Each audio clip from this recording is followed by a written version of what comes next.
ಈ ಕ್ವಶನ್ ಮೊನ್ನೆ ನಡೆದ TET ಎಕ್ಸಾಮ್ನಾಗ ಬಂದಿತ್ತು.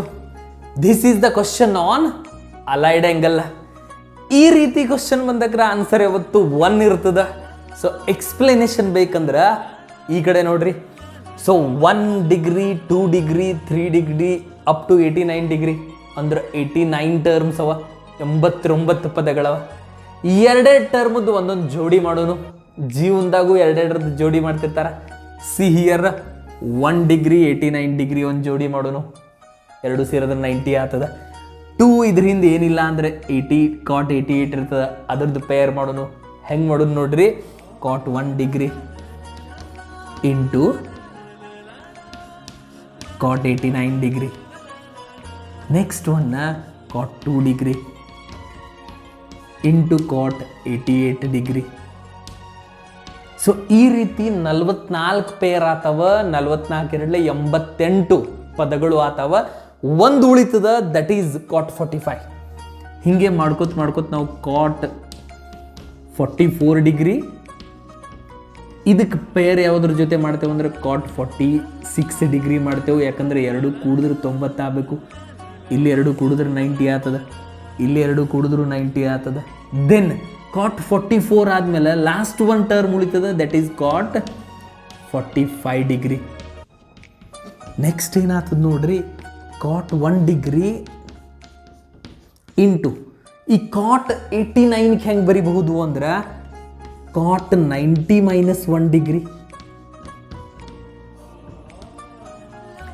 Into cot 2 degree cot 88ಕ್ಕೆ cot 90 minus 2 degree.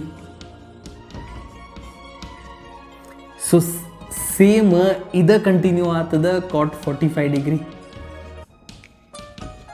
Just see here cot 1 degree cot 90 minus theta ಅಂದ್ರೆ tan theta, that is here tan 1 degree. cot 2 degree tan 2 degree. cot 90 minus theta ಅಂದ್ರೆ tan theta tan 2 degree. So on up to cot 45 degree. ಇಲ್ಲಿ ಏನಾಗ್ತದೆ interestingly ಅಂದ್ರೆ cot and tan are reciprocal to each other. ವ್ಯುತ್ಕ್ರಮ ಸಂಬಂಧ ಇರ್ತದ. tan is nothing but 1/cot. cot 1 degree tan 1 ಅಂದ್ರೆ tan cot reciprocal to each other. ಒಂದು ಇನ್ನೊಂದಕ್ಕೆ ವ್ಯುತ್ಕ್ರಮ ಇರ್ತದ. ಈ tan 1 degree 1/cot 1 degree. cot 2 degree ಈ tan 2 ಡಿಗ್ರಿ ಅಂದ್ರೆ 1/cot 2 ಡಿಗ್ರಿ. cot 45 ಅಂದ್ರೆ 1. ಸೊ ಈಚ್ ಟರ್ಮ್ ಈ ರೀತಿ 44 ಟರ್ಮ್ಸ್ ಒಂದು ಇನ್ನೊಂದು ಕ್ಯಾನ್ಸಲ್ ಆಗ್ತದ. ಎಲ್ಲ ಕಡೆನೂ 1 ಬರ್ತದ. So 1 into 1 into 1, so up to 45 times. The answer is 1. Which one? Option 4. The heart goes to option 4. 1 is the right answer. ಇಂಥದ್ದೇ ಕ್ವಶನ್ನ ಇವೆಲ್ಲ KCET ಬರ್ತಿದ್ದು, ಸೆಕೆಂಡ್ PUC ಇಂಜಿನಿಯರಿಂಗ್ CET ಬರ್ತಿದ್ದು. ಅಂಥ ಕ್ವಶನ್ ಕೆಳಗೊಂದು ಡಿಸ್ಪ್ಲೇ ಆಗ್ತದ. ಆನ್ಸರ್ ಕಮೆಂಟ್ ಬಾಕ್ಸ್ನ comment ಮಾಡಿರಿ. ಎಲ್ಲರಿಗೂ ಹೃದಯಪೂರ್ವಕ ಧನ್ಯವಾದಗಳು.